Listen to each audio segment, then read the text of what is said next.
I think there's a lot of people out here who don't realize they're in a fight, or they know they're in a fight, but they want to ignore the fact They they're want in to a ignore the fight fight. Yeah. because they don't want to have to accept that they're losing. So they wake up and say, "Oh, I'm just a man living life." Bro, they're No. too comfortable. Yeah, they're too comfortable. No, you're Bro, not. I was 140 kilos myself. Like I was a really fat kid. Yeah. You know, I lost all that weight, but of course I started abusing steroids at that point of time. I got hooked onto drugs. Yeah. That is something that I didn't want to do, but that's what I thought I needed that external validation in my life. Yep. Because I didn't know who I was. Yep. Right? I was always trying to be somebody that the world was trying to dictate who I should be. Yeah.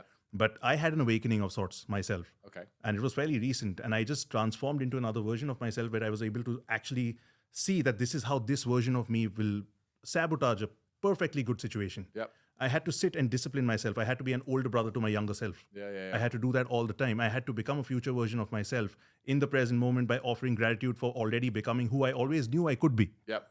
But what's very interesting is all those bad things you just talked about, the bad experiences, you wouldn't have been able to self-educate without the bad experiences. Experience. You need the bad things also, just Yeah. as we talked about earlier about haters, and you need the light and the dark and the yin and the yang, thousands of years old. You need the two. This is what's very interesting.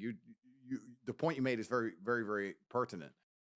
There's a lot of people who complain about the bad things that happen in their life, not understanding that without the bad things, you'd have no life at all.